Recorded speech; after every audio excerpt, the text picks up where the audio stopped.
Welcome to Friday's Look North. Tonight, claims that almost 140 more paramedics are needed to meet new NHS standards. They finished for Matt. Hundreds of runners turn out in tribute to the Cumbrian MasterChef contestant who died while tackling the London Marathon. And be a good neighbour and we'll give you £1,000. The offer to students in a bid to stamp out antisocial behaviour. In sport, it's crunch time for Borough as the Lions enter the Riverside Den. And as Rafa reveals talks have begun on his future at the club, Gaza says the Spaniard must be given the transfer cash he needs.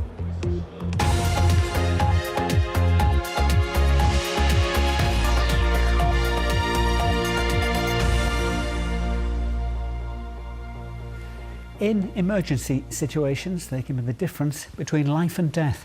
But almost 140 more paramedics are needed in the North East to ensure ambulance crews hit new NHS response targets. The North East Ambulance Service says the figure is the result of independent analysis. But unions warn recruiting extra paramedics could be challenging. Well, correspondent Luke Walton joins me now. So, Luke, why are extra paramedics needed? Well, Jeff, the NHS brought in tougher targets for reaching 999 calls last year. They included the target that ambulance crews reached life-threatening cases like heart attacks in 7 minutes on average, rather than the previous standard of 8 minutes.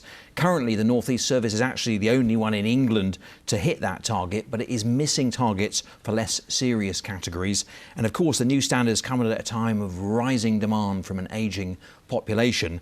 The service said in a statement that it had carried out an independent review to identify how we will meet these targets in the future. To provide the best patient care and achieve these new targets, we need to recruit further paramedics and make a number of efficiencies. So how hard will it be to recruit them? Well, there is a national shortage of paramedics and our region is no exception to that. Currently, the North East Service has 530 paramedics and 38 vacancies. The review recommends taking the total to 668, with a shortfall of 138 needing to be recruited, but money is an issue. The National Audit Office reported last year that the North East Ambulance Service received less cash per head than any other service in England. The union Unison says after a very tough winter, paramedics are under huge pressure. We're seeing staff having to work longer hours, having to cover more work because clearly there's such a high level of vacancy. So we've got a service that's working very hard to deliver for the people who need it, but is really underfunded and staff are overworked and very stretched. Seems like a difficult one to tackle, this one, Luke. What's the NHS saying? Well, NHS England referred us to the region's clinical commissioning groups. Those CCGs told us that the North East Ambulance Service has been among the highest performing in the country. They pointed to a funding increase of more than £5 million for this year and say they will continue to monitor the service closely. OK. Luke, thanks very much for that. Now, hundreds of people dug out their trainers in the Lake District last night to finish their friend's charity run. MasterChef contestant Matt Campbell from Kendal collapsed and died on Sunday during the London Marathon, less than 4 miles from the end. Thousands of people across the country have joined a Facebook campaign to finish for Matt over the coming days. Ian Haslam reports. They arrived from across the Lake District and beyond. From friends and loved ones to people who'd never met Matt Campbell, all shared a common aim: to finish his marathon. Matt's marathon finished at 22.5 miles, and I think any runner just wanted to do the last little bit for him. So put out an idea to say, come and join me. I was expecting a group of maybe 5-10 people. Instead, over 500 had turned up to honour Matt, a man who'd become known to millions after appearing on MasterChef The Professionals. He was also a keen runner who was taking part in the London Marathon in memory of his late father. Obviously, just want to come down and show some support to all his friends and family because he is a huge character. It's devastating. So I'd like to finish the race for him. And so their 3.7 mile run got underway. There are people running of all ages and abilities. Some will finish in under half an hour, others will take considerably longer. But none of that matters. What's important is what they're doing it for. Yes! Many more people across Britain have pledged to complete their own runs in memory of Matt over the coming days.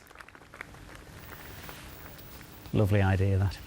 Now, residents in the North Yorkshire town of Whitby are to be asked in a referendum if they want to sever links with Scarborough Council in favour of becoming part of the Tees Valley Combined Authority. The town's been governed by Scarborough since 1972. Our business correspondent Ian Reeve reports. From his Whitby Art Gallery and shop, John is cheering on a revolution in the town. Residents will soon be asked if they want to stop being under the control of Scarborough Council and throw in their lot with the Tees Valley. John claims he knows why they should say yes. Scarborough has not looked after us properly. It's drained money from us and spent it in the Scarborough area, and there are all sorts of examples I can give you of that. But if we went into the Tees Valley, I think we would be very much the jewel within the crown there.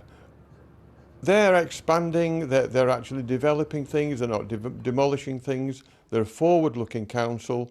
The whole of that area is actually on the up, and I think that would be a great advantage to Whitby. Whitby's residents have any number of gripes with Scarborough. The biggest is that the piers in the harbour are said to be crumbling, but repair work has yet to happen. There's also ill feeling over the sale of the Tourist Information Office. It's now an upmarket restaurant. For her part, Joyce, from the town's Civic Society, shudders at what she says is the second-rate architecture allowed in the town.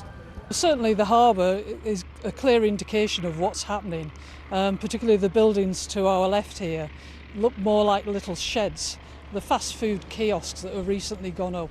We've also at the end, next to the town bandstand, the new public toilets which have just gone in, and again none of these buildings have got any architectural merit at all and don't sit very well with the listed buildings that are adjacent. A referendum on leaving Scarborough behind will come next month. The Tees Valley would welcome Whitby, but a poll isn't binding. No matter how much discontent there may be in this seaside town, Scarborough Council could simply choose to ignore it. Ian Reeve, BBC Look North, Whitby.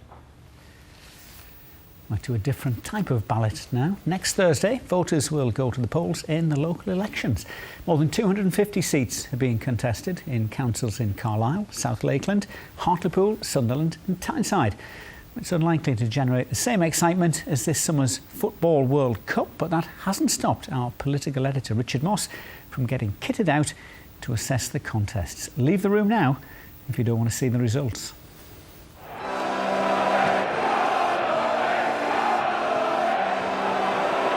Mariners Park, home of South Shields FC, not on the list of 2018 World Cup venues. But then I'm not an official referee either. It is though somewhere I can push footballing metaphors to absolute breaking point. Now, of course, with every big footballing event, you get one of these, a sticker album. But I'm not keen on this as a referee. It's full of preening prima donnas who fall down every 5 minutes. What you want is this, our very own North Eastern Cumbria local election sticker album. Inside our album, the 8 councils being contested. No group of death exactly, but some keen contests and parties with clear goals. Now, the Conservatives would love to get some blues stuck into places like Carlisle and South Lakeland, but what they really want is a blue sticker back in Newcastle, where they haven't had a councillor since 1996, and that's when Gaza was still the future of football. But they believe the North East voters are coming home. We see in Teesside, for example, the elected mayor there, Ben Hutchin, is doing great work to improve things. In Northumberland, we are seeing some very radical investigations into what has been going on there. In North Tyneside, we have proposed a budget of freezing the council tax and still managing to keep weekly bin collections, still managing to keep the libraries open. Now, Labour's been top of the political table in this region for years. They control 7 of the councils in our album already. That doesn't mean they don't want to win more seats in places like Hartlepool, but their message is stick with the squad you know. We've proven that we can do the job on behalf of the people. We've got a fantastic track record. We don't let people down. We listen to the views of the local people and we act upon them. Ready for your half-time oranges yet? Just have to wait. That woke you up, didn't it? Because it's time to focus on the Yellows. Now, the Liberal Democrats have suffered a series of relegations in recent years and have ended up really in mid-table obscurity. They still control South Lakeland, but they'd love to make gains somewhere like this, Sunderland. You have a Conservative government that is particularly arrogant when it comes to the north of England, and the Labour Party that is very extreme on the one hand and just assumes it's right to rule in the north of England on the other. So surely the people of the north of England deserve somebody else who will actually listen to them and represent them. Now, the Clarets of UKIP have had some personnel problems recently, going through more leaders than a Premier League team goes through managers. The result is they only have around 20 candidates and nobody on the playing field at all in Hartlepool, Sunderland or South Tyneside. But they still say it's worth backing an underdog. We don't have any whips, so we can freely vote in the way that the people want us to vote. We listen to the people. Basically, their concerns are our concerns. Now, while some teams have been slipping backwards, others are pushing for promotion. The Green Party's got no slots in here at the moment, but they've got 150 candidates this time and big ambitions. And they believe the way Labour's handled council cuts has left them with an open goal. They could be looking for innovative solutions, but instead they prefer to simply point the finger at Westminster and leave local people with these problems: rubbish on the streets, empty shops, declining wage levels, declining employment. So no, they could be doing more and they should be doing more. And we can show them that there is a real alternative. There are also other teams to choose from, including 30 independent candidates. But of course, every contest needs its mavericks, players touched by genius, perhaps not appreciated until almost too late. Richard Moss, BBC Look North. Of the real sport from dawn later, but there'll be more from Richard about the local elections, with legs, you'll be pleased to know, almost fully covered on this week's Sunday Politics at 11 o'clock this Sunday morning on BBC One. Cumbria police say no further action will be taken after cars were damaged at a remembrance service there. Police received reports of vehicles with dented bodywork and smashed windows having apparently been hit by a tractor and trailer. But officers say the investigation into the damage at Seathwaite last November is now at an end. Newcastle University is offering cash to students for good behaviour and set up a monthly prize of £1,000 as an incentive to improve relations between students and their neighbours. Well, it comes after a Freedom of Information request by the Times newspaper revealed the university handed out more punishment for antisocial behaviour than any other in the country. Nisha Joshi reports. Meet April's winners of the Best Neighbours on Campus award. It's quite exciting to be recognised for helping out in the community, and we've got quite early to go litter picking, so it's nice to know that someone recognised that and wanted to nominate us. I think a lot of students come into an area and think, oh, I'm only going to be here for 9 months, and don't really realise the impact they can have. They take part in at least one of our community activities, picking up the litter. The fact remains they're good neighbours.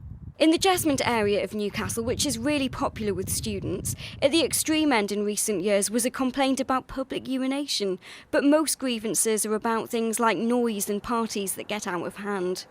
I think that there are some really good relationships between students and people here, permanent residents here. I think that a lot of students can have some muppet moments as well, that the permanent residents should communicate to us when we are being loud and not let it fester so that we can try and do something about it.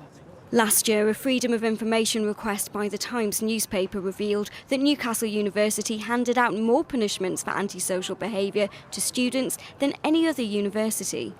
We recognise as a university that we have a responsibility to make sure that our students are aware of what it is to be a resident living in a residential area.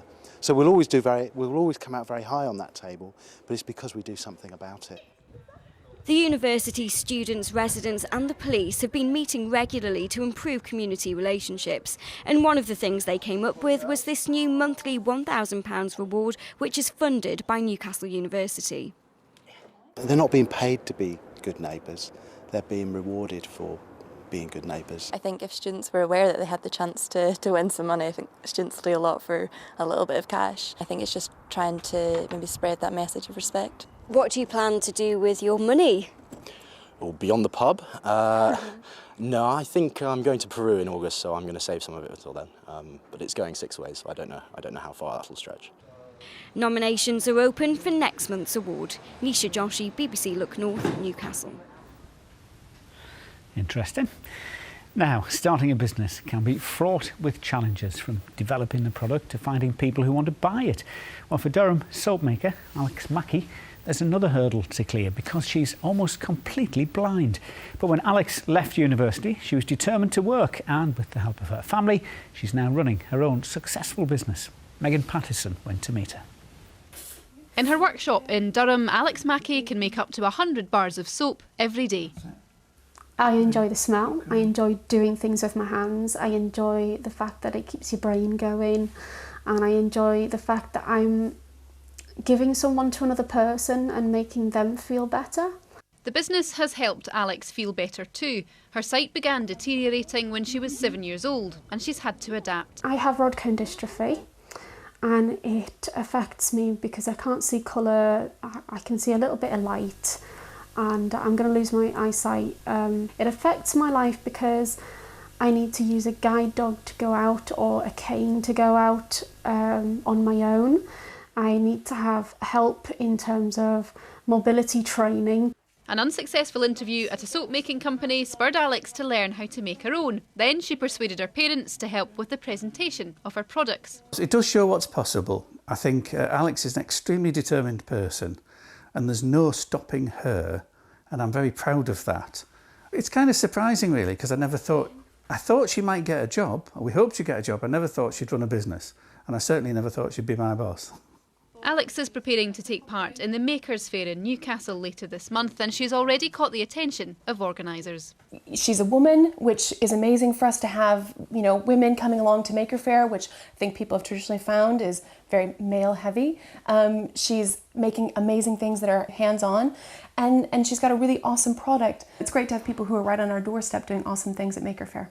Eventually, the family hope the Blind Soap Maker brand will be in shops around the country, but it's got a bigger purpose too. It makes me feel good about myself, and if I'm honest, it makes me feel less frightened about losing my sight, because when losing my sight and doing all of this, I found that people really do want to help and really do actually care. Megan Patterson, BBC Look North, Durham.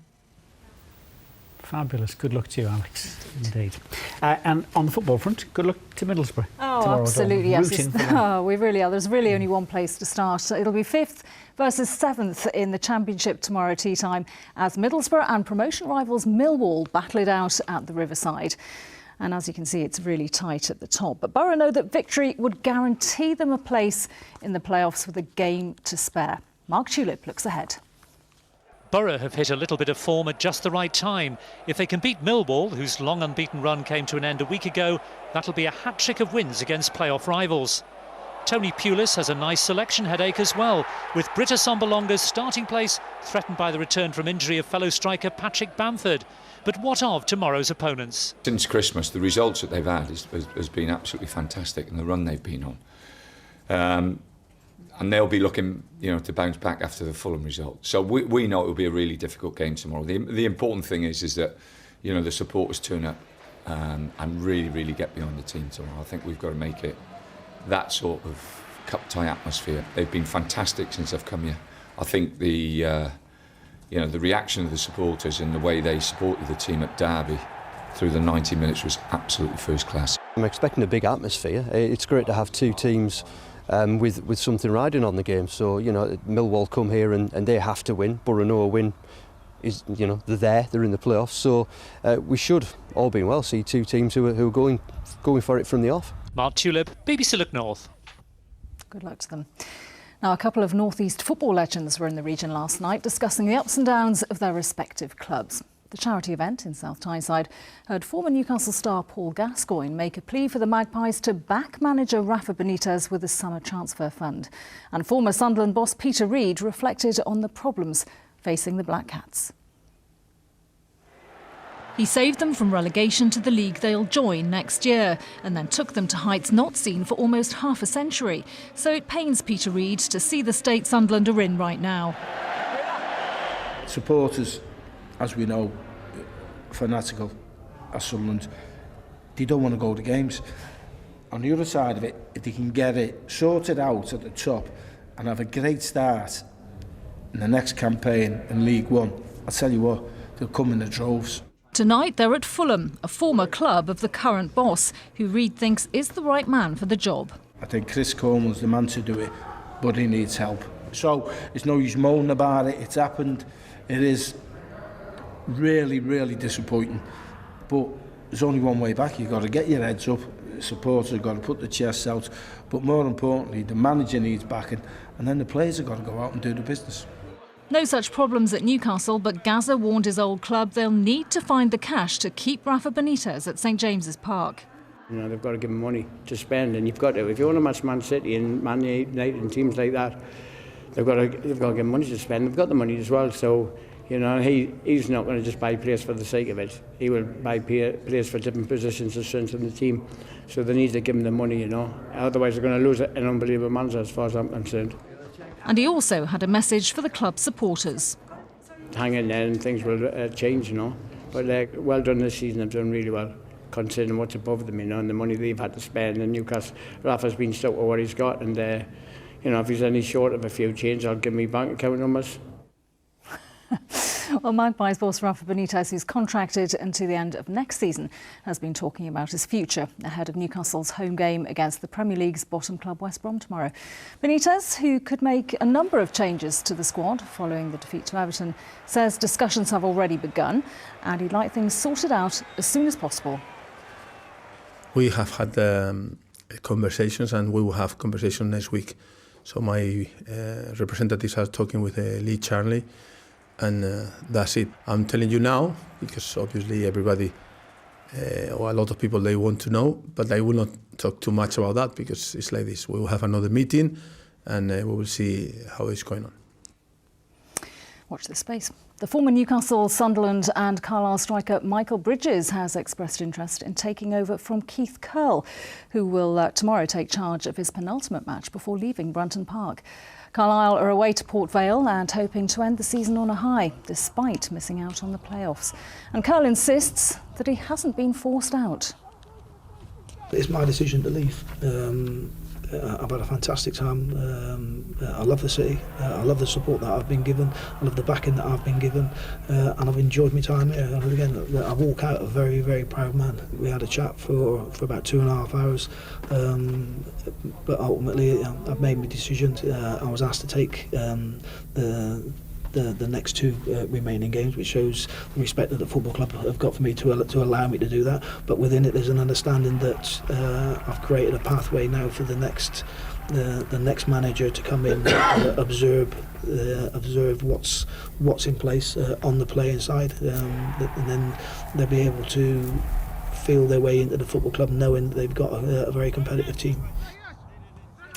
Well, Cumbria will host the Pirelli International Rally again tomorrow. The event doubles as the opening round of the British Rally Championship. It starts at the Pirelli factory in Carlisle, and rally teams from Carlisle and Cockermouth will be among those taking on 85 miles of gravel roads in Kielder Forest, broken up into 8 timed stages.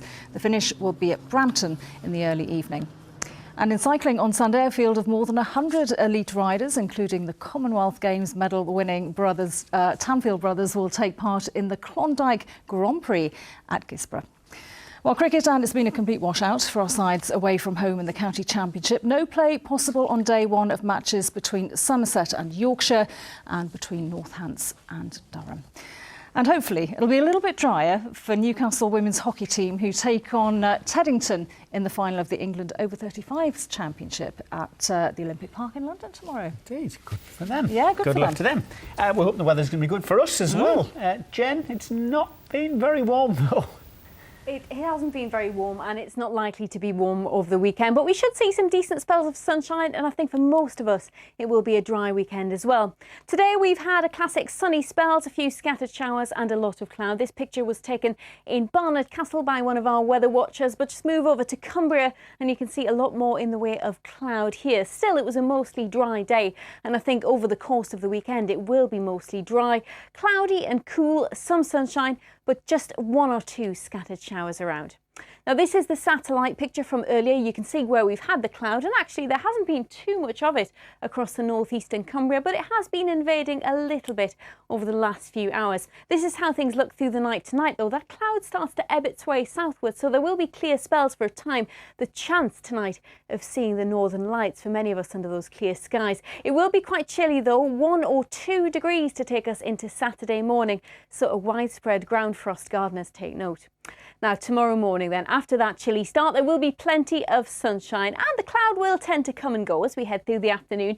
A few showers developing chiefly across parts of the Pennines. Those could be heavy and thundery, but generally a dry day. 12 degrees is our top temperature across Cumbria, but feeling much cooler for the northeast, struggling to get out of single figures. Now, here's Saturday night then. A clear night across parts of Northumberland and northern parts of Cumbria, but cloudy elsewhere. For all of us, it will be dry and temperatures again down to around 3 or 4 degrees, perhaps not quite as cold as Friday night through to Saturday. Now, this is what Sunday morning looks like then. A dry start, fair amount of cloud first thing, some clear spells, some bright spells across Cumbria for a time, and then further bright spells across parts of Northumberland and the northeast through the afternoon on Sunday. But again, temperatures on the cool side for the time of year, 9 to 11 degrees. And we're bringing in this breeze from the northeast, quite a cool wind direction. And that breeze is going to strengthen as we head through Monday as well. So let's take a look at the start of next week then. What can we expect for Monday? Another fairly unsettled day. Quite a lot of cloud around on Monday. There will be some spells of rain at times as well, but the wind, as I say, is strengthening and it will be feeling quite chilly in that breeze. Temperatures in single figures for the most part. By Tuesday, the temperatures are starting to climb a little bit. They should continue to do so throughout the rest of next week. So to sum up the weekend, staying cool, fairly cloudy, but there will be some sunshine. Okay, Jen, thank you very much. Just put the winter duvet away. Yeah. Have to dig it out again. Get the fleece out for the garden as well. Absolutely. That's it. Have a good weekend. We'll see you on Monday. Bye-bye. Bye-bye.